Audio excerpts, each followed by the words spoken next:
Hey everybody, this is Dr. Wes Fryer, and today I'd like to share 15 different tips with you that you can use to record a quick edit video with the application iMovie. First off, use a media album. Put all of the video and the images that you want to use in your project in an album on your iPad, and then you'll be able to quickly get to those when you are ready to insert them and won't have to hunt around for them. We're going to use just the movie feature. There also is a magic movie and a storyboard, which was like an iMovie trailer, what they used to call it. In this case, we're just going to use a movie, and we're going to choose to create it. I recommend initially you just choose the video. We're going to put the images in later. And so once you have your video in, you can trim your clip simply by tapping on the clip down on the timeline, and then you can tap on the end of it and drag it to exactly where you want it to start, so you don't have any extra at the beginning or any extra at the end. Next, you're going to be able to position the clip where you want to add pictures that you can put as overlays.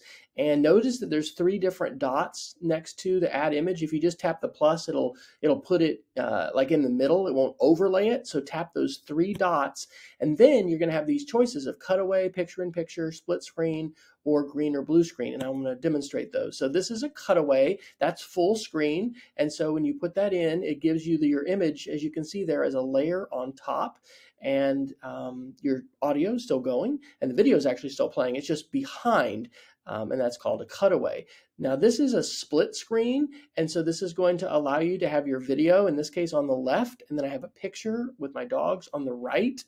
And you can also reverse those if you want your video to be on one side. You can do this with still images or with video. You used to just only be able to do this with video, but now iMovie lets you do it with images as well. You can also insert as a picture-in-picture, and so that floats over the top of your video, and you can move it around. So you tap on the actual clip above your main video clip to select it, and then you've got a zoom little magnifying glass at the top and a position and pinch tool. And so notice too that it's not going to leave the black bars on the side if you have a cropped or a portrait style video or image or video like I do here. The undo button is really good because it's easy to make mistakes, and so you can just tap that undo button to undo the last thing. Also at the end, I like to tap the project settings and then choose to fade out to black. That's just a little bit of a technique that I like. And then also you can add a title, like the date at the beginning, and you're going to do that by selecting the clip where you want it to go, and then you're going to click on the title. I really like the split clip.